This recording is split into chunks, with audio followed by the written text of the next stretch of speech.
In the center of Rome stands the Pantheon. It has been standing for nearly 2000 years. It has survived massive earthquakes, fires, and the rise and fall of empires. A world with no steel reinforcement, a time with no computers to calculate the weight, and no modern simulations to predict the outcome. Just raw stone, human sweat, and the sheer power of the mind. Now, look at our modern world.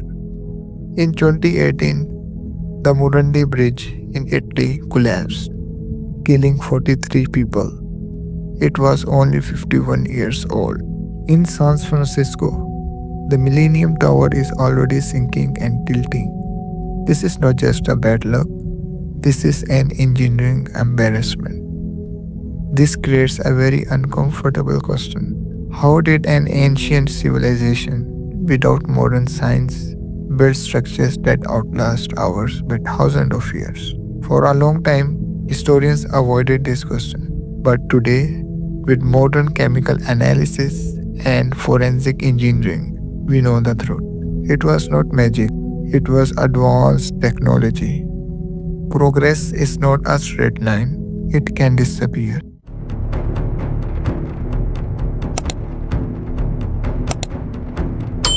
Roman concrete has confused scientists for decades. When archaeologists first studied it, they noticed small white chunks inside the concrete. They thought these were mistakes, bad mixing, low quality work, but they were wrong. In 2023, a research team from MIT made a breakthrough discovery.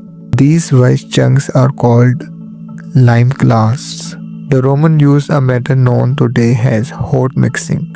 Instead of mixing lime with water slowly, they added quicklime directly into volcanic ash and water. This caused an intense chemical reaction, very hot, very violent, and very smart. This process created tiny pockets of reactive calcium inside the concrete. Here is the magic part. When a crack forms in Roman concrete and rainwater enters, that water hits those lime clasts, the calcium dissolves, flows into the crack, and recrystallizes itself, healing. The wall literally fixes itself before the crack can spread. Modern concrete doesn't do this.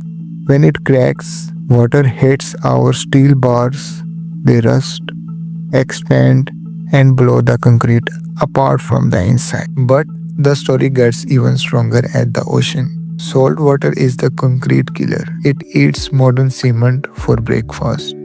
Yet Roman harbors like the ones in Pozzuoli are still intact after 2000 years. Why? Because Roman concrete loves salt water. The Romans used a volcanic ash called pozzolana. When seawater seeps into this concrete, it triggers a geological reaction. It grows a rare mineral called altobermorite. These are tiny crystal plates that interlock and strengthen the matrix. Instead of the sea breaking the concrete down, the sea helps the concrete grow into the solid rock. We build structures that fight the environment. The Romans built structures that use the environment to grow stronger, while our sea walls crumble in 50 years. Roman power was not only stone and concrete, it was also steel. One province was specially important, Noricum, located in modern-day Austria. The iron ore there was special. It contained manganese and very little phosphorus. In ancient metallurgy, phosphorus was dangerous. It made metal brittle, especially in cold weather. Manganese did the opposite. It made steel tougher. Roman smiths didn't have periodic tables, but they had perfect results. They used shaft furnaces to control carbon content. They mastered quenching and tempering, the process of locking in a martensitic structure. They were producing high-performance alloy steel 15 years before the Industrial Revolution. Their weapons didn't just cut, they survived the impact of war. Now, we go from the massive to the microscopic. This is the Lycurgus cup, made in the 4th century. It is the master class in optical manipulation. In normal light, it's jades green, but shine a light from behind and it turns a ghostly ruby red. For centuries, no one knew why. In 1990, scientists examined the glass using an electron microscope. Inside the glass were tiny particles of gold and silver. Each particle was only 50 to 100 nanometers wide. This is nanotechnology. These particles interact with light in a process called surface plasmon resonance. Silver reflects green light, gold reflects red light. The ratio was extremely precise, about 40 parts per million of gold. This level of control should not exist in the ancient world, yet it does. Today, we use this same science in medical sensors, disease detection, and advanced optics. But the Romans were doing nanotechnology for dinner parties. They used it for wine. If you still think the Romans were primitive, look at the Antikythera mechanism found in a shipwreck.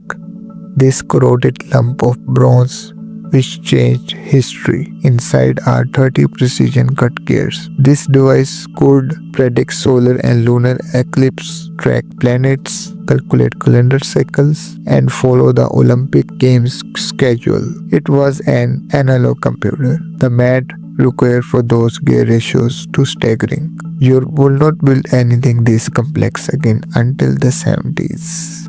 So, what happened? Why did all this knowledge disappear? The answer is not stupidity, it is economics. Roman technology depended on long trade routes, specialized workers, stable currency. In the 3rd century, Rome began debasing its currency. The silver content of their coins dropped from 95% to less than 1%. Hyperinflation followed. Long distance trade died. When trade died, specialization died. A master glassmaker can't make nanoglass without gold. A smith can't make Nordic steel without manganese from faraway mines. When the supply chain snapped, the masters died without learner. Knowledge wasn't lost. The infrastructure that supported it simply disappeared. Rome proves that civilization is not a straight line up.